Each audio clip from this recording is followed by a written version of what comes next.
Or I have to question, is having 3 martinis too much? Well, if you ask the question, that means it's probably too much.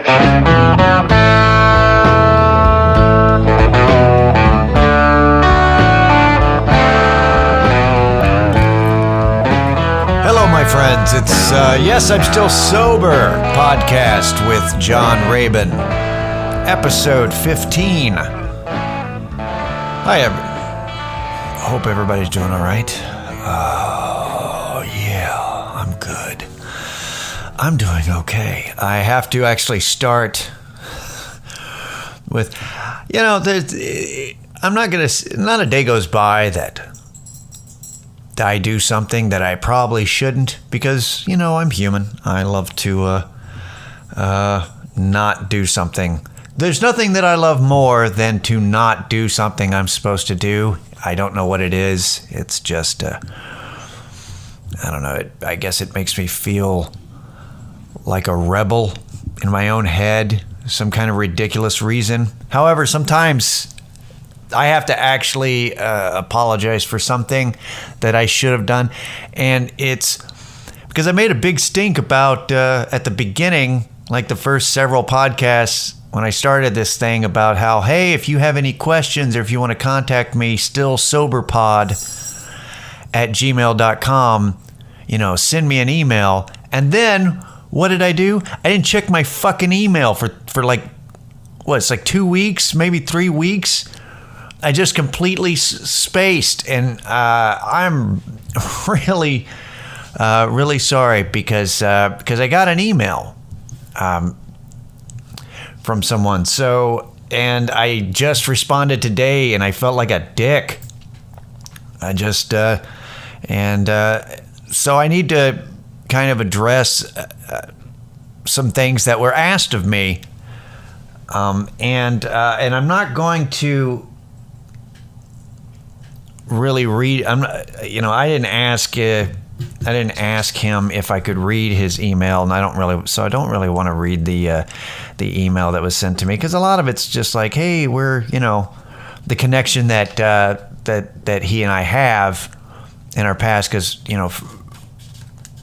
grew up in the same town and stuff. So I'm not going to go into like personal details, but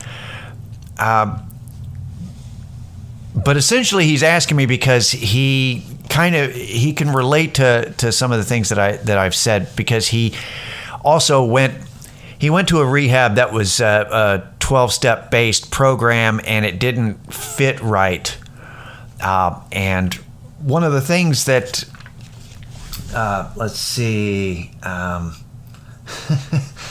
All right, I'm going to read this line. For God's sakes, on my last day and the last day of others leaving this rehab, everyone passed around their AA books so people could write in them like it was yearbook or they were back in high school.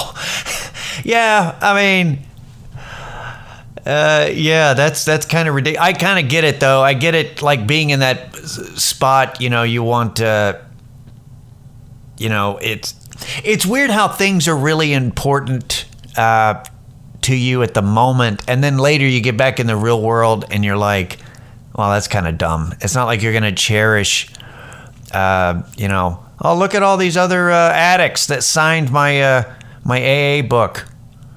But at the time, I see how that's important. But it's kind of ridiculous. If you're not into it, it's really dumb. They were like, I remember people getting really upset when I was in the SMART program, the Travis County, like rehab, when I was in jail light, as I call it, jail light. There were so many things that made you just angry at the system and at authority in there, that don't, just dumb little things that, like, why can't we get a second cup of coffee? What? This is injustice, man. Only one cup of coffee? So yeah, anyway, but the thing about it is that the problem that he has with the biggest problem that he has with the 12-step program was the making amends Step 9, if you're looking at if you're following along with your big book or small book if you've got a tiny one. The making amends part. Because step 8, for those of you who don't know, and thank you for listening if you've got absolutely no interest or knowledge of recovery at all. But step 8 is you make a list of all the people you've harmed and all the shit that you've done to people. I guess that's weighing on you. And then on step 9, you make amends if possible. Which they say if trying to make amends is going to hurt that person even more, like if you're going to bring up some shit that's, people have moved on, but if you bring it up and it's just going to make things worse, you probably don't want to do that. And the thing about it is that what I've always hated about it is it's just disingenuous to come up to somebody and go, hey, I want to make things right because that's what the instructions say, versus somebody that needs to make things right. And I think if you're going to do the 12-step program, I think just because you made the list, like, you're going to have a sponsor, so you should really talk to your sponsor about it. And because there's a fine line between doing this is dumb, don't do it this way, versus I don't want to, because it's hard. And like a lot of things, you have to walk that line to figure out, do you need to do something that's genuine? Are you not doing it because it's disingenuous, or are you not doing it because it's hard, and hard things you try to avoid because you're an addict, alcoholic, and we don't like to do things that we don't want to do. So it's really kind of an interesting line you got to walk. It just seems to me that the best way to do it is to try to right the wrongs that you do have guilt on, that like if you really analyze it. I think a lot of people get so caught up, they make this list of everything that they could think of, and then like, well, I gotta cross everything off, like, my name is Earl style, the karma can help me, that kind of thing, where really it should be a matter of what things that you need to make right. Because a lot of the things that you've done to people, they're going to be fine with if you get your fucking shit together. Like, I think a lot of people would be like, yeah, I didn't get my $10 back, or I didn't get this back, but you know what? He's getting better, and that's enough. They're not sitting there going, fuck that guy, I gotta get an I'm sorry, or I hope he dies and burns in hell. I don't think that people are like that. I think that some people are like that, and if those people are like that, well then fuck them. You don't need to apologize to them. They're bitter and they should die alone. Or not. But yeah, that's, it's definitely, I don't know. I think it's worth a shot doing, but doing it with a clear conscience, and also don't do it in a, while I'm on my 9th step. Oh, hey, so that I can get approval from my sponsor to move on to the next level, please accept my apology. Just maybe don't do that. That would suck. The other thing that he sent in the email to me was about, and I think I touched on it briefly like several episodes ago, but it was, he thinks that his parents really blame themselves for, oh good, this is a test of the National Wireless Emergency Alert System. Oh good, thank you, Presidential Alert, from the idiot in charge. Sorry, where was I? Man, I hope he doesn't start using presidential alerts on our phone like fucking Twitter. Fucking jackass. So, back what I was saying.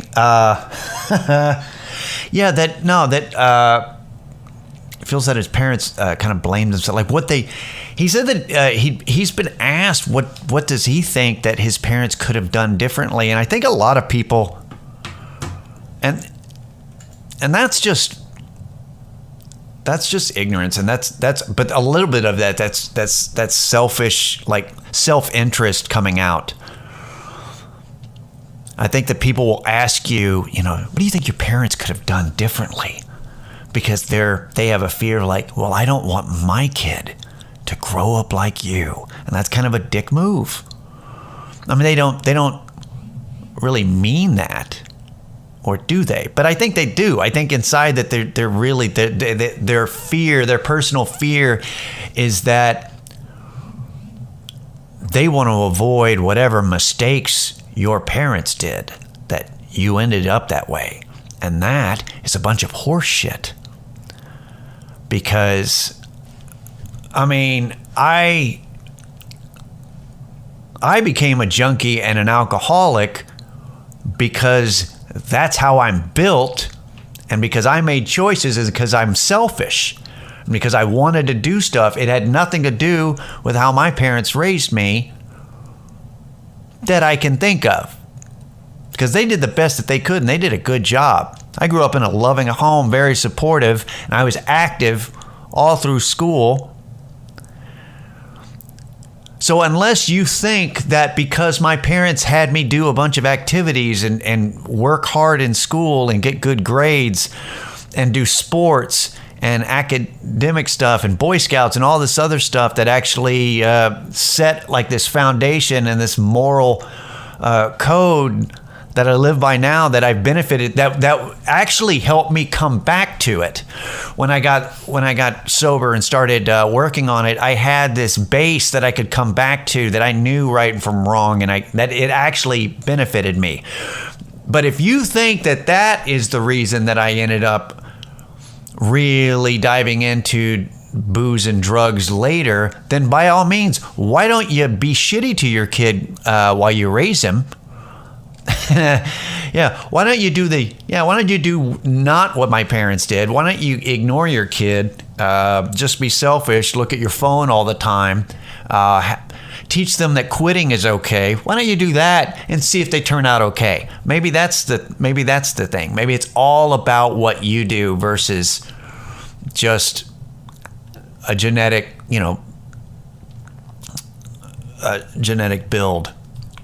It's dumb. And also, but I think it's going to be natural for parents when their kid goes through something. I think, it's going to be natural that they're going to blame themselves. I mean, I don't know what else to do at that point, but to just reassure, after you get through rehab and you start cleaning up, you may want to reassure your parents that they didn't do anything. By taking personal responsibility, you're like, look, this is just life, man. At some point you have to, it's their responsibility. We did this. It's real easy to blame your parents for something, but I think deep down inside, you can tell, your parents did the best they could. If they didn't do the best you could, maybe you could have put a little effort in there, pops. You could do that. But I think a lot of times, so I think anybody asking, what do you think your parents can do differently? I'm like, hey, why don't you, I don't know, why don't you go Google that shit and leave me alone? There's a good response. Anyway, buddy, thanks for your email, and sorry for the delayed response. Send me another one if you have any other questions. I'll try to be better about actually answering shit. It's bad. It's like I've been so busy just with my fantasy football. No, things have been going all right. So it's real easy to kind of when you have a secondary email, it's really easy to go, oh, I didn't click the tab. But that's bullshit. So I'll be better about that. Another thing I talked to an acquaintance of mine who said that they're trying to, they're going to meetings because they find them beneficial to connect with other people and to hear their stories. And that's the benefit of going to AA meetings is you don't feel as alone when you're struggling with shit, and connecting with other people and hearing their stories. Some people don't like it. Other people's, it does benefit them. But the biggest problem that they have with AA, as with a lot of people, is the higher power shit. It's like, what do I do? This is a program, of course, that's over 80 years old. So it's kind of dated with the wording. But regardless, you can still sense that some people have something that you want when you go there. Like, not everybody, but there are some people that are doing well in the program, and you're wondering, how can I get that without sounding like a robot or getting in something that feels very cult-like? And it feels cult-like because it definitely has the symptoms of a cult, but it's not. It's in this. It's just one of those things where it's going to sound that way. It's going to feel that way because people will read out of the AA Big Book, and they'll quote the same mantras, and it just sounds very repetitive. But what it comes down to about the higher power, the whole point of having a higher power is realizing, and the realizing powerless. That was the other thing, is like, I'm powerless. And it's, well, if you're truly powerless, how will you ever get sober? Because you can't ever change. So you're not technically completely in the current state that you're in, you're powerless. And that's the whole idea. The idea is to get them. It's all about human psychology. It's about getting, as they say in Fight Club, it's about quit trying to control everything and just let go. That's really what it is. And that's why I love to quote that versus AA sayings, because it really is, the idea is to find something outside of yourself to focus on. And your higher power could be reality. It could be the reality of the situation in the universe outside of you, that you're very tiny. You're not God. So stop controlling everything. That's really the whole idea of getting a higher power, is to get something outside of yourself. And the reality of the situation is you alone in your current mind state cannot stop fucking drinking or doing drugs.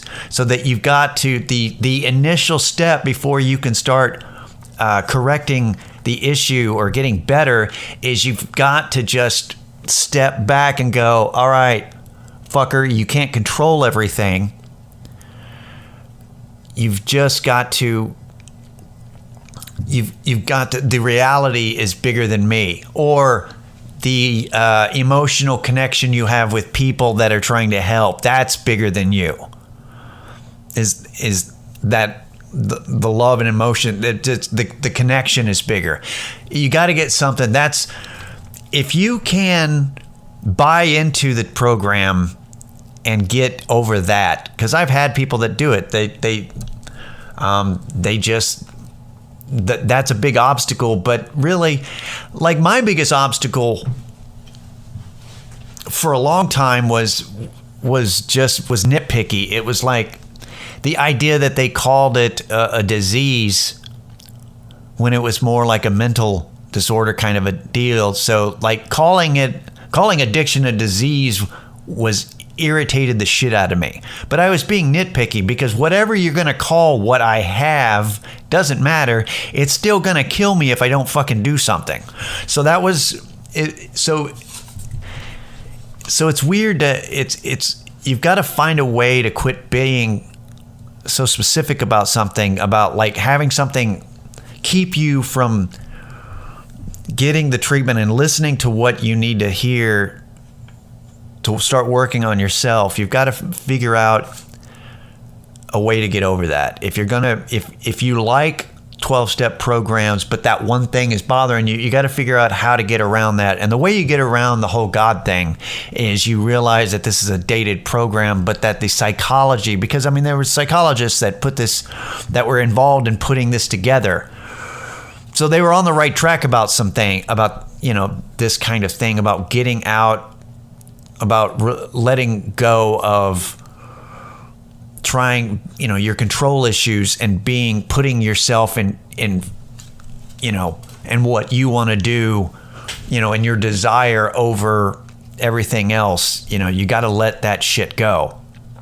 And the thing about it is that, and the other thing is that you can't, if you're going to do the 12-step program and you're going to go to AA or NA or CA or fill in the blank A, when you go, you can't look at other people who are not doing it right, or who have issues. You can't let that affect you. All right? Because there's some people that are they're sheep. No, but they are. Like they jump right in, and all of a sudden AA becomes their new drug. All of a sudden the pride of their sobriety is the most important thing. And they're still fragile, and you can tell that they're still just hanging on. But the one thing that drives them is getting that next chip and getting to the next level and getting their next chip and the bragging rights and yeah, I'm part of you guys. Look at my coin. And the problem with them is that at some point they're going to fuck up and they're not going to come back, because the shame of not having that bragging right anymore is going to keep them away. But the thing is, you can't worry about those people. That you got to worry about you. It doesn't matter. I mean, you're not going to be able to convince them, but you just have to, because the pride was their drug of choice, and you just have to you have to make sure that you don't become that's the important thing. That's why what's always been important to me is, it's impressive when I sit there and I go, fuck, I've been sober 6 years. That's great. But also, the date is arbitrary. It's about a state of mind. It's not about collecting the amount of time.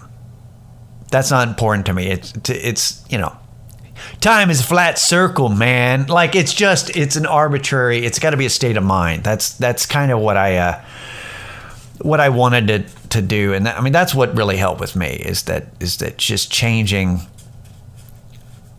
I made it arbitrary.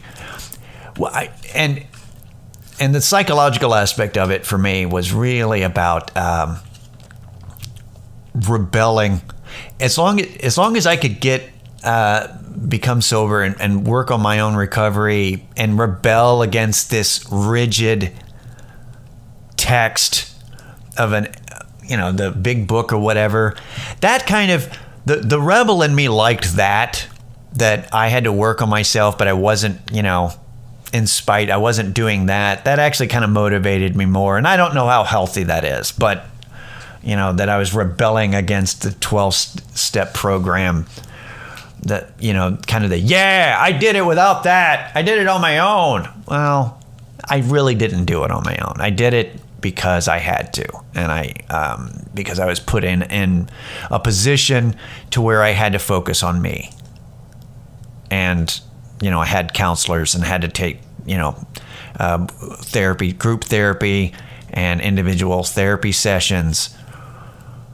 While I was, I didn't do it on my own. That's an ego thing, but that helped motivate me at the beginning, at least. That I was like, yeah, I'm gonna just do this. And then at some point, you just go, all right, I did get help. It wasn't just me. I can't just pat myself on the back. Look how badass I am. But yeah. I really got off the topic that I was talking about, but yeah, that's really it. If you really like the 12-step program, don't let the God thing trip you up. It's art. I mean, it doesn't matter. It's, don't listen to fucking idiots who are like, just pick anything. This doorknob can be the higher power. Those people are stupid. That's not. Pick something that's significant, like the universe or reality, or the fellowship, like a connection and like a group type of thing. Pick something else that's legitimate. Like reality's a good one. Just the reality is bigger than me. So you do that, and then you can, that way that's not tripping you up, and you can actually focus on the psychology that's embedded in those 12 steps that are like, okay, this is making sense. Okay, I see why this helps, and this is why I'm going to do it. I'm going to jump through the hoops to get me started so that I can start changing my thinking and not do the same behavioral patterns, and that way, and then I can stop going to the same haunts that tempted me. Like I can change different aspects of my life, and I can start anew and do different things and create new patterns for my life and get better that way. But the first thing you got to do is you got to get over the thing that trips you up. You got to look at it and figure out what it is that trips you up and why. There's a lot of, we're at this point, AA's been around for 80 plus years, and the internet's been around for a while. There's a lot of fucking articles you can Google. If you Google like atheist, higher power, AA type, and just start kind of looking through, because that's what I did. I just looked through like a few